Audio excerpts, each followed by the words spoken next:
Hello students, তোমরা জানো যে প্যারিসের অলিম্পিক চলছে 2024।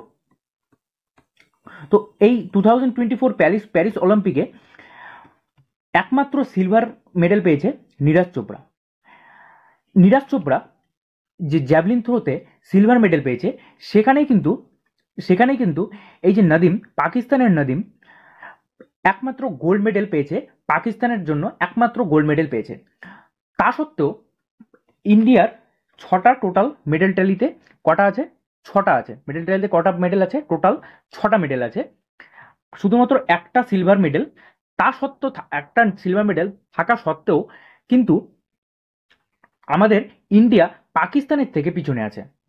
কিভাবে হলো ব্যাপারটা তোমাদের ডিটেলস বলছি। দেখো, নীরজ চোপড়া, তোমরা জানো নীরজ চোপড়া অনেকদিন থেকেই গোল্ড মেডেল পাচ্ছে, অনেকদিন থেকে অনেক মেডেল পেয়ে যাচ্ছে, ঠিক আছে। নীরজ চোপড়া হলো একটা লেজেন্ড, অনেক প্রতিযোগিতায় কিন্তু মেডেল পেয়েছে। যেমন দেখো, ওয়ার্ল্ড চ্যাম্পিয়নশিপসে, ডায়মন্ড লিগে, ওয়ার্ল্ড চ্যাম্পিয়নশিপ 2022-তে, Olympic Games, Asian Games, Commonwealth Games, Asian championship, South Indian Asian Games, দেখো সব গোল্ড মেডেল, সব গোল্ড মেডেল। শুধুমাত্র এই যে এখানে দেখতে পাচ্ছ যে ওয়ার্ল্ড চ্যাম্পিয়নশিপস 2022-তে শুধুমাত্র একটা সিলভার এসেছিল। এবং প্যারিস অলিম্পিক, এখন যে প্যারিস অলিম্পিক হলো, প্যারিস অলিম্পিক 2024-এ সিলভার মেডেল পেল। বাকি দেখো সব কিন্তু গোল্ড মেডেল।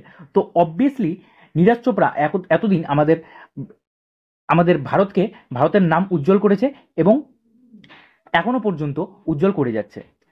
অবভিয়াসলি সেটা একটা খুব ভালো বিষয়, কিন্তু আমাদের একটা হোপ ছিল, আমাদের একটা আশা ছিল নীরজ চোপড়া গোল্ড নিয়ে আসবে। হয়তো সেই আশাটা বেশি থাকার জন্য হয়তো আমাদের এখন বেশি কষ্ট লাগছে, বেশি দুঃখ হচ্ছে।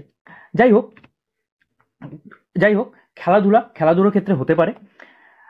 এদিকে দেখো, যে জ্যাভলিন থ্রোতে যে গোল্ড মেডেল পেয়েছে নাদিম, পাকিস্তানের আরশাদ নাদিম, সে 92.97 মিটার থ্রো করেছে। কত মিটার? 92.97 মিটার। তোমরা ভাবতে পারছো যে কতটা দূরে। তোমরা যখন 100 মিটারের দৌড় প্রতিযোগিতা দেখো, 100 মিটার দৌড় প্রতিযোগিতায় কতটা দূর হয়, সেই যে 100 মিটারে, প্রায় 100 মিটারের কাছাকাছি এরা জ্যাভলিন থ্রো করেছে। এবং আমাদের ইন্ডিয়ার নীরজ চোপড়া কতটা থ্রো করেছে? 89.45 মিটার থ্রো করেছে। এই যে আমাদের একটা সিলভার মেডেল আছে, সেই সিলভার মেডেল থাকা সত্ত্বেও আমরা কেন পাকিস্তানের থেকে পিছনে পড়ে গেলাম? দেখো, মেডেল ট্যালিটা তোমাদের একটু দেখাচ্ছি। মেডেল ট্যালিটা দেখলেই তোমরা ক্লিয়ারলি বুঝে যাবে। দেখো মেডেলস, ইউনাইটেড স্টেট আর চায়না। তোমরা জানো যে ইউনাইটেড স্টেট ও চায়না এরা কিন্তু সবসময় উপরের দিকেই থাকে, সবসময় 1 নম্বর 2 নম্বর এরা টক্কর দেয়। কেন টক্কর দেয়, কেন হয়, এটা একটু বিস্তারিত বলবো, ডিটেলস বলবো নেক্সট। আগে একটু দেখাচ্ছি। দেখো এখানে আছে কি 1 থেকে 10-এর মধ্যে টোটাল ট্যালিটা আছে। দেখো এখানে কিন্তু ইন্ডিয়ার কোনো নামই নেই। 1 থেকে 10-এর মধ্যে কিন্তু কোনো নামই নেই। 1 থেকে 10-এর মধ্যে থাকা তো দূরের কথা, টপ 50-তেও নেই। তাহলে কততে আছে? দেখো এখানে দেখো পাকিস্তানকে দেখাচ্ছি 59 নম্বর পজিশনে কে আছে? পাকিস্তান।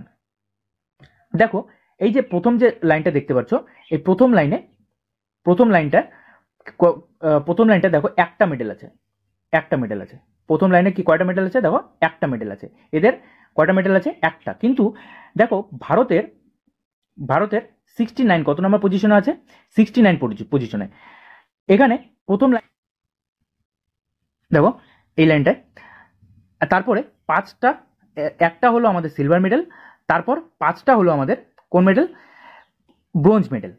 টোটাল আমাদের কটা আছে? 6টা। টোটাল আমাদের 6টা মেডেল আছে। তো এই যে 6টা মেডেল আমরা টোটাল পেয়েছি, 6টা মেডেল পাওয়া সত্ত্বেও যেহেতু গোল্ড মেডেলের ভ্যালু অনেক বেশি, তার জন্য পাকিস্তান 59 নম্বর পজিশনে আছে এবং ইন্ডিয়া 69 নম্বর পজিশনে আছে। কালকে পর্যন্ত পাকিস্তান 54-এ ছিল এবং ইন্ডিয়া 64-এ ছিল। এখন আরও নিচে চলে এসেছে, এখন 69 নম্বর পজিশনে আছে। দেখা যাক কালকে ক্লোজিং সেরিমনি আছে, কালকে পর্যন্ত কত নম্বর পজিশনে আসে। এখন তোমাদের মনে হয়তো কোশ্চেন আসছে যে পাকিস্তান কি আদৌ আজ পর্যন্ত ইন্ডিয়াকে কাটিয়েছিল নাকি এটাই প্রথম? দেখো যে ফার্স্ট ফার্স্ট যখন রোম অলিম্পিক হয়, রোমে 1960-এ পাকিস্তান 2টা মেডেল পেয়েছিল এবং ইন্ডিয়া কটা পেয়েছিল? 1টা। তো তখন কাটিয়েছিল। তারপর মন্ট্রিলে, তারপর লস অ্যাঞ্জেলেসে, তারপর সিওলে, তারপর বার্সেলোনাতে। 1900 কত সালে? 92, মানে লাস্ট 1992-এ ইন্ডিয়াকে কাটিয়েছিল কে? পাকিস্তান। তো এই যে পাকিস্তান ইন্ডিয়াকে কাটিয়েছিল লাস্ট 1992-এ, 32 ইয়ার্স আগে। কত বছর আগে? 32 ইয়ার্স আগে ইন্ডিয়াকে কাটিয়েছিল এবং বর্তমানে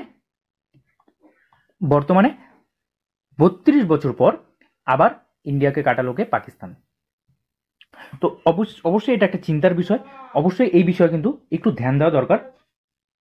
অবশ্যই আরো ভালো করে প্রতিযোগী যারা আছে, অবভিয়াসলি তারা তাদের বেস্ট দিয়েছে, আরো যাতে তারা তাদের বেস্ট দেয় কিন্তু আমরা হোপ করব।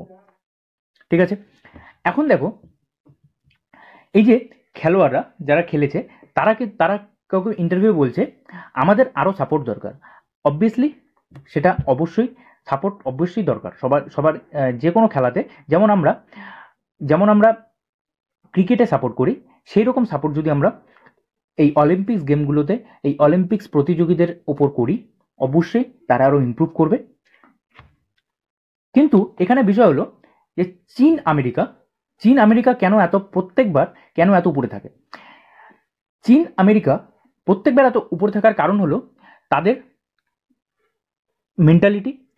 তাদের ছোট থেকে একটা মেন্টালিটি থাকে যে তারা সেই যে অলিম্পিক্সে যাবে, তাদের ছোট থেকে যখন 5 বছর বা 3 বছর বা 2 বছর এজ থেকে কিন্তু কাউকে ট্রেনিং দেওয়া হয়। কাউকে দেখবে বিভিন্ন ইউটিউব ভিডিওগুলো আছে যে তাদেরকে 3 বছর 2 বছরের বাচ্চাদের ট্রেনিং দেওয়া হচ্ছে। তো 3 বছর 2 বছর যাদেরকে ট্রেনিং দেওয়া হয় একমাত্র অলিম্পিক্সে মেডেল নিয়ে আসার জন্য। তো তাদেরকে যে ট্রেনিং দেওয়া হচ্ছে অবশ্যই সেটা অলিম্পিক্সে দেখা যায় এবং অবশ্যই কিছু মানুষেরও হাত আছে। নেক্সট, এই যে ভারত 470 কোটি টাকা খরচা করেছে 16টা স্পোর্টসের মধ্যে। কতটা স্পোর্টসের মধ্যে? 16টা স্পোর্টসের মধ্যে 470 কোটি টাকা খরচা করেছে। অবশ্যই এই খরচাটা আরো বাড়িয়ে তোলা দরকার এবং যাতে এই সাপোর্টটা আরো বেশি পায়, প্রতিযোগীরা আরো সাপোর্ট বেশি পায়, তার দিকে একটু বেশি ধ্যান দেওয়া দরকার।